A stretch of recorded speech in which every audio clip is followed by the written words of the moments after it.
కళాకారులు బతికేది చప్పట్ల కోసం. అందుకే జీతం లేకపోయినా జీవితమంతా కళకే ధారపోస్తుంటారు. సరిగ్గా అలాంటి వ్యక్తే కృష్ణం వందే జగద్గురుంలోని సురభి సుబ్రహ్మణ్యం. నిడివి చిన్నదే అయినా సినిమా మొత్తం అంతర్లీనంగా సాగే పాత్ర అది. సీనియర్ నటుడు కోట శ్రీనివాసరావు సురభి సుబ్రహ్మణ్యంగా పరకాయ ప్రవేశం చేశారు. ఈటీవీ టాకీస్ తో కోట పంచుకున్న కృష్ణం వందే జగద్గురుం విశేషాలు చూసేద్దామా?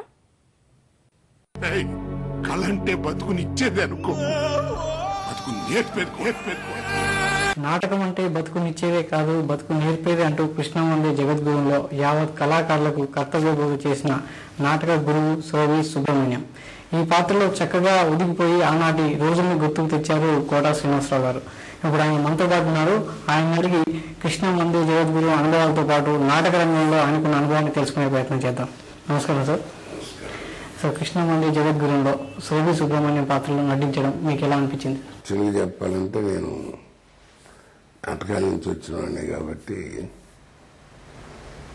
చాలా సహజత్వంగా అనిపించిందండి క్యారెక్టర్. తక్కువ నడివైన పాత్రలో నటించారు. ప్లీజ్ కథ చెప్పినప్పుడు మీరు ఏ విధంగా అంగీకరించారు ఈ పాత్ర? మంచి పాత్ర, చాలా బాగుంది. దాంట్లో ఒక మంచి డెప్త్ ఉంది. నాటకాలకు కనుమరుగవుతున్న ఈ రోజుల్లో కృషి సాహసం చేశాడు. అతని సాహసాన్ని ఏ విధంగా ఒప్పుకోవచ్చు అంటారు? అభినందించారండి. నేను ఆయనకి ఫోన్ చేసి కూడా అదే చెప్పాను.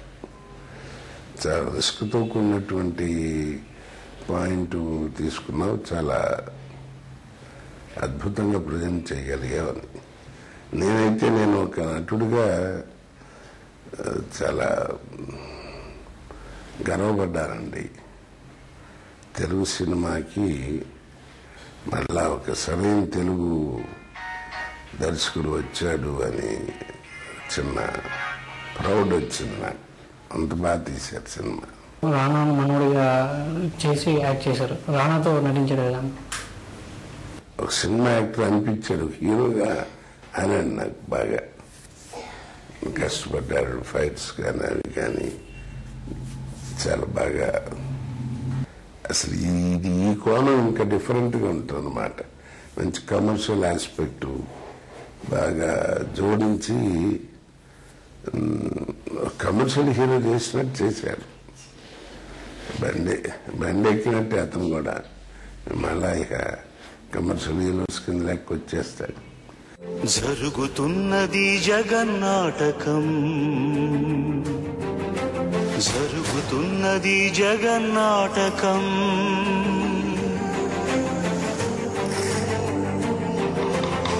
పురాతనపు పురాణ వర్ణన, పైకి కనపడుతున్న కథనం, నిత్య జీవన సత్యమని భాగవత లీలల అంతరార్థం. జరుగుతున్నది జగన్నాటకం, జరుగుతున్నది జగన్నాటకం. సినిమా చూస్తున్నంతసేపు మీరు ఎలా ఫీల్ అయ్యారు? సినిమా అత్యంతం ఉంది. ఎందుకు ఒకటని కాదు. సంగీతం బాగుంది, కథ బాగుంది, దర్శకత్వం బాగుంది, ఇంకా నటీనటులు చాలా బాగా చేశారు. ముఖ్యంగా ఈ సినిమాలో నేను నిజంగా రఘుబాబుని చూసి ఆశ్చర్యపోయానండి. అంత బాగా యాక్ట్ చేశాడు. పేతాస్ అది కానీ ఇది కానీ చాలా. నేను ఫోన్ చేసి కూడా చెప్పాను అతనికి. నాకు చాలా అదొక సరదా అండి. ఎవరన్నా తోటి నటినట్లు చక్కగా బాగా చేస్తే వాళ్ళకి వెంటనే ఫోన్ చేసి చెప్తా, భలే బాగా చేసావు ఆ పిక్చర్లో అని. అలా రఘుబాబు చాలా బాగా చేశారు. మత్స్యం నుంచి కృష్ణుడి దాకా, పశువు నుంచి పశుపతి దాకా మనిషి ఎలా ఎదగాలో చెప్పే నాటకం.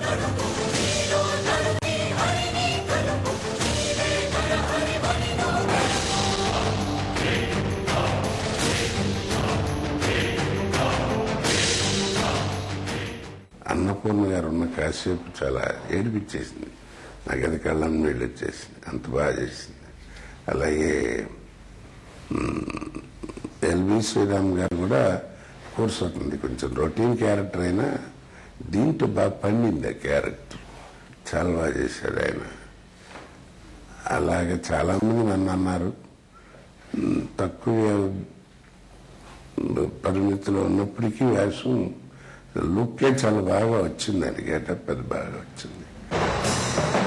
ప్రపంచంలో చప్పట్లు ఉంటాయి, ఇంటానికి బాగుంటాయి కానీ తింటానికి పని.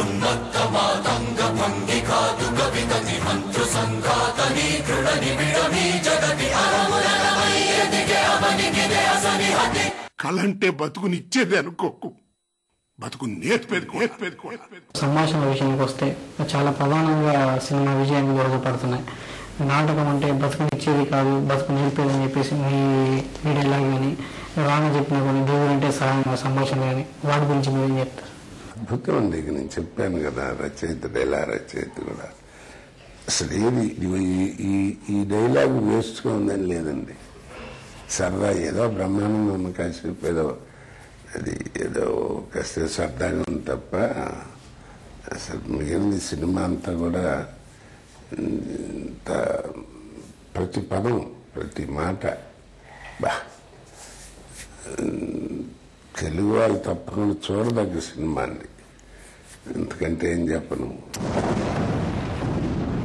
పాపులు పావనులను భేద భావము లేక సకల చరాచర జీవకోటిని భరించి హరించి ధరింపజేసే జగజ్జనని భూమాతనే శాసించాసించన మీ అహమును వదలిపోండి లేదా?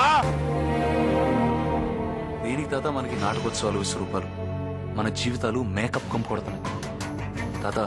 ఇప్పుడంతా నెసెసిటీ ఆఫ్ లివింగ్ అంటే ఎవడి బతుకాడు బతక. దేవుడంటే సాయం. ఒక చిన్న చేప సాయం చేస్తే దేవుడు అన్నారు, ఒక పంది సాయం చేస్తే వరాహమూర్తి అన్నారు, మహావిష్ణు అవతారం అన్నారు. తాత రాసిన దేవుడి గురించి కాదు, సాయం గురించి. రోజుకు 200 సంపాదించడానికి నానా కష్టాలు పడుతున్నా. ఓరబ్బా 1,00,000 కోట్లెట్టి మేడం. అది కళ, నిద్రలో కనేది. ఇది కళ, నిద్ర లేపే. సార్ ఇప్పటివరకు మీరు ఎన్నో పాత్రలు వేషాలు వేయించారు, మీరు ఇంకా ఇలాంటి పాత్ర చేయాలని కోరిక ఉందా సార్? చూస్తున్నాను కదండి, ఇవన్నీ ప్రజలు మెచ్చినవన్నీ నేను బాగా చేసిన సినిమాలే. ఒకటి ఏమిటండి, ఈ జనరేషన్లో నిజంగా నాకు దక్కిన అదృష్టం చాలా తక్కువ మందికి దక్కింది. నెంబర్ ఆఫ్ క్యారెక్టర్స్ పడటం నాకంటే గొప్పనట్లు ఉన్నప్పటికీ వాళ్ళకి నాకు దొరికిన అన్ని క్యారెక్టర్లు వాళ్ళకి ఆపర్చునిటీస్ రాలేదు. ఆ విషయంలో నేను చాలా అదృష్టవంతుడిని. ధన్యవాదాలు సార్. నమస్కారం అండి.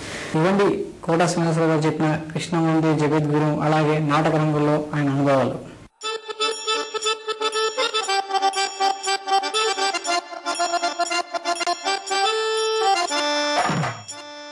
రంగ మార్తాండ బీటకు బాబు, రంగులు మార్చే బూటక బాబు, వీడికి తెలియని